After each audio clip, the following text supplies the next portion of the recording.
Cookie, how did you get started playing Tina Turner? How? How? Well, you really want to know how the whole association of it?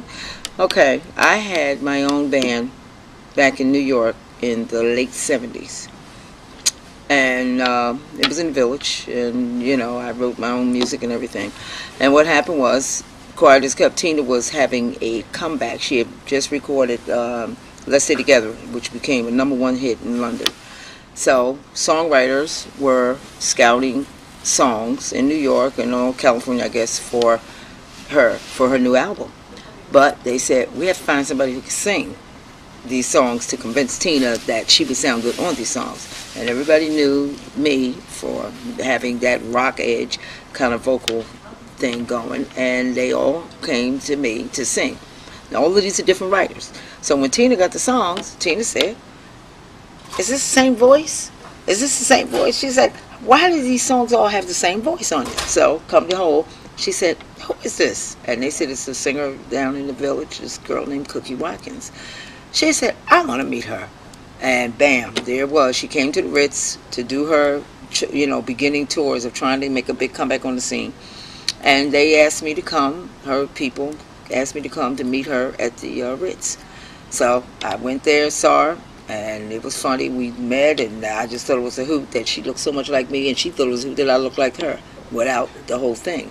So then one thing led to another.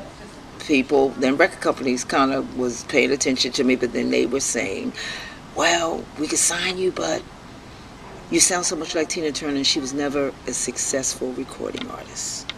So then I had that against me. And I was like, oh, well. So then there was a show called Beehive that was put together about a year later, which was about women of the 60s and 70s, rock, women. So we did the Shangri-Las, we did girl groups, we did the Supremes, we did that, and then we moved into the era of the individual artists like Aretha Franklin, Tina Turner, Dusty Springfield, Petula Clark, and I played Tina Turner in the show. And it became a big, big hit.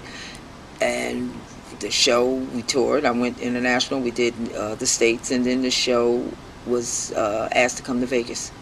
And I went to Vegas with the show because I was the only one, old as I was still, able to do what I did when the show was done in the 80s. And I didn't go to Vegas until like 94.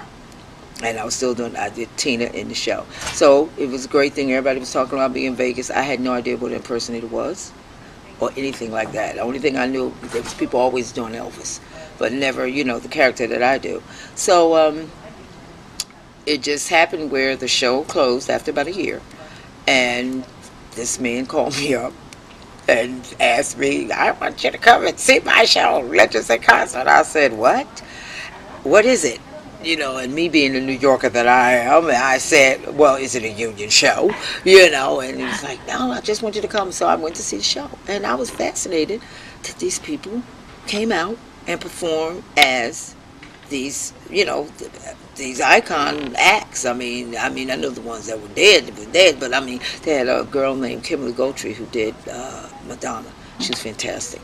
They had Jay White did Neil Diamond. I mean, it was these people. I was very fast. I said, well, they have a really good acting coach because they were speaking like the people. They were doing everything. So that's how I kind of got into it. And it's like 17 years later. Wow. And I'm still doing this. But I mean, you must love it if you're still doing it. I love it because I'm still able to sing, because I was always a singer first and actress kind of / second. And I'm able to do it. And now I have, in the last couple of years, I am associated a lot of times with the multi-class shows. But a lot of times now, for myself, I have took what I do and turned it into a tribute show myself. Like I do a whole Tina Turner tribute show. And I do that in Europe and in Asia, And when I'm free, I can pop into the other shows. Wow, so you're very busy. I'm very busy. I mean, I'm very, very busy. I'm not going to be able to just be home and enjoy my life probably until next January. Wow. Because I'm going from a show to a show to a show out the country, show, come back, and, yeah. So what's your favorite part since you've been doing it for so long? What's your favorite part about doing the doing gig? it? Yeah.